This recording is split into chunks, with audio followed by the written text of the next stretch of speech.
உயர்கல்வி மாணவர் சேர்க்கையில் 49% இந்திய அளவில் தமிழ்நாடு முதலிடம் வகிக்கிறது. இது அகில இந்திய சராசரியை விட 2 மடங்கு அதிகம். புதுமை பெண் திட்டத்தால் கல்லூரிகளில் சேரும் மாணவியர்களின் எண்ணிக்கை 34 விழுக்காடு உயர்ந்துள்ளது என்றும் தெரிவிக்கப்பட்டுள்ளது. தொண்டு நிறுவனங்கள் நடத்தும் சிறப்பு பள்ளிகளில் பயிலும் மாற்றுத்திறன் குழந்தைகளுக்கும் வரும் ஜூன் முதல் மதிய உணவு வழங்கும் திட்டம் அமல்படுத்தப்பட உள்ளது. 175 சிறப்பு பள்ளிகளில் காலை மாலை வீடு திரும்பும் 5725 பேருக்கு அரசு பள்ளி சத்துணவு மையத்தில் இருந்து உணவு வழங்கப்படும். அரசு கலை அறிவியல் கல்லூரி மாணவர் சேர்க்கைக்கான கலந்தாய்வு நாளை தொடங்குகிறது. 30ஆம் தேதி வரை சிறப்பு பிரிவினருக்கும் ஜூன் 10ஆம் தேதி முதல் 15 வரை பொது பிரிவினருக்குமான கலந்தாய்வு நடைபெறுகிறது. முதலாண்டு மாணவர்களுக்கான வகுப்புகள் ஜூலை 3ஆம் தேதி தொடங்குகிறது. கடந்த 2 தினங்களாக காணப்படும் காற்றின் வேகத்தால் தமிழ்நாட்டின் ஒட்டுமொத்த காற்றாலை மின் உற்பத்தி 4111 மெகாவாட்டை எட்டியுள்ளது. இந்த சீசனில் இது அதிகபட்ச மின் உற்பத்தியாகும்.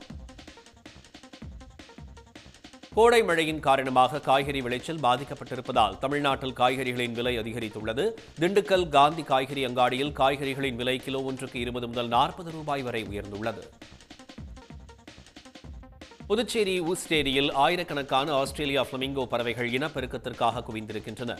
ஆழமற்ற நீரில் இறங்கி வரிசையாக நின்று தலையை நீருக்குள் அழுத்தி மேல் அலகை தரையில் படும்படியாக கவிழ்த்து இரை தேடுவது கண்கொள்ளா காட்சியாக உள்ளது. தேர்தல் நடத்தை விதிகளை மீறி திரிணாமுல் காங்கிரஸை விமர்சித்து விளம்பரங்களை வெளியிட கொல்கத்தா உயர்நீதிமன்றம் பாஜகவுக்கு தடை விதித்துள்ளது. இதை எதிர்த்து அக்கட்சி தாக்கல் செய்த மேல்முறையீட்டு மனுவை விசாரிக்க மறுத்து உச்சநீதிமன்றம் தள்ளுபடி செய்துள்ளது. மக்களவைத் தேர்தல் இறுதிக்கட்டத்தை எட்டியுள்ள நிலையில் இந்தியா கூட்டணி தலைவர்கள் கூட்டம் டெல்லியில் 1ஆம் தேதி நடைபெறவுள்ளது. வாக்கு எண்ணிக்கையின் போது மேற்கொள்ள வேண்டிய நடவடிக்கைகள் குறித்து இந்த கூட்டத்தில் விவாதிக்கப்படும் என்று தெரிகிறது.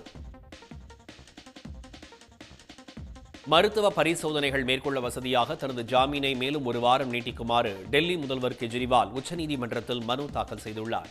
தேர்தல் பிரச்சாரம் செய்ய ஏதுவாக வரும் 2ஆம் தேதி வரை அவருக்கு இடைக்கால ஜாமீன் வழங்கப்பட்டது.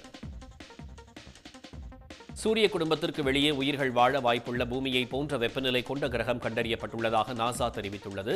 கிளீஸ் 12b என்ற இந்த கிரகம் வெறும் 40 ஒளி ஆண்டுகள் தொலைவில் இருப்பதாக தெரிவிக்கப்பட்டது. இந்தியா உட்பட பல்வேறு நாடுகளிலும் ஸ்மார்ட் வாட்சஸ், ரிஸ்ட்பேண்ட், இயர்பட் உள்ளிட்ட மின்னணு சாதனங்களின் விலை அதிரடியாக குறைக்கப்பட்டிருக்கின்றன. மிக அதிகமாக உற்பத்தி செய்யப்பட்ட நிலையில் தயாரிப்பு நிறுவனங்கள் சலுகைகளை அள்ளி வீசியுள்ளன. உடனுக்குடன் செய்திகளை தெரிந்து கொள்ள சன் நியூஸ் பெல் ஐகானை கிளிக் பண்ணுங்க.